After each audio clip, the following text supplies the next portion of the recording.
मोटू और चिंटू की कहानी। एक दिन घने जंगल में सुबह सुबह एक अजीब शोर सुनाई दिया। सभी जानवर अपनी अपनी जगह से बाहर निकलकर देखने लगे कि क्या हो रहा है। जंगल के बीचों बीच कुछ शिकारी जाल और बड़े गड्ढे तैयार कर रहे थे। जानवरों को कुछ बुरा होने का आभास हुआ, लेकिन कोई भी इतना साहसी नहीं था कि शिकारी को रोक सके।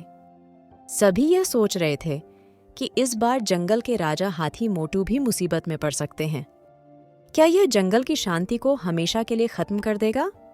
जंगल में एक विशाल हाथी रहता था। उसका नाम था मोटू। मोटू बहुत शक्तिशाली था और सभी जानवर उससे डरते थे। लेकिन मोटू के अंदर एक आदत थी जो बाकी जानवरों को परेशान करती थी। वह अपनी ताकत का दिखावा करता और छोटे जानवरों को डरा देता था। जंगल के कोने में एक छोटा चूहा भी रहता था। उसका नाम था चिंटू। चिंटू बहुत चतुर और हिम्मती था, लेकिन वह मोटू की हरकतों से परेशान रहता था। एक दिन मोटू तालाब के पास पानी पी रहा था। तभी उसने देखा कि चिंटू अपने दोस्तों के साथ खेल रहा है। मोटू ने सोचा, चलो इन छोटे जानवरों को थोड़ा डराते हैं। मोटू ने चिंटू और उसके दोस्तों के पास जाकर जोर से अपनी सूंड से पानी उछाला। सभी छोटे जानवर डरकर भाग गए, लेकिन चिंटू वहीं खड़ा रहा। चिंटू ने कहा, मोटू भाई, इतनी ताकत का क्या फायदा अगर आप दूसरों को डराते हैं। असली ताकत तो तब है जब आप दूसरों की मदद करें। मोटू ने हंसते हुए कहा, तुम इतने छोटे हो, तुम मुझे सिखाओगे? जाओ जाओ, तुम्हारा कद इतना छोटा है कि तुम्हारी बातें भी छोटी लगती हैं। कुछ दिनों बाद वही शिकारी जंगल में आ गए। उन्होंने एक बड़े गड्ढे में जाल बिछा दिया।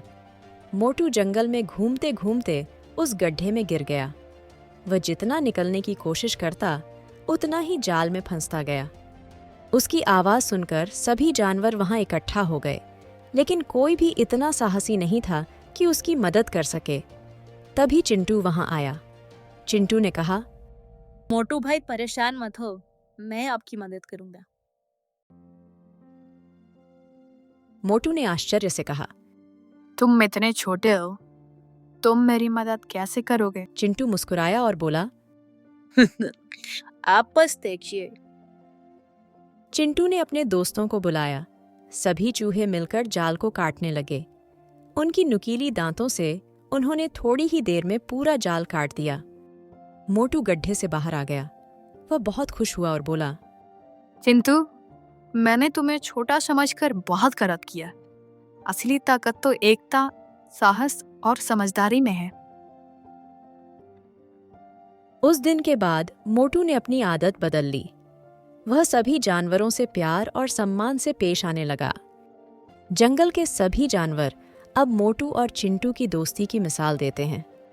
इस कहानी से हमें यह सीखने को मिलता है कि कभी भी किसी को छोटा या कमजोर मत समझो। हर किसी में कुछ न कुछ खास ताकत होती है। सच्ची ताकत दूसरों की मदद करने में और अपनी बुद्धिमानी व साहस दिखाने में है।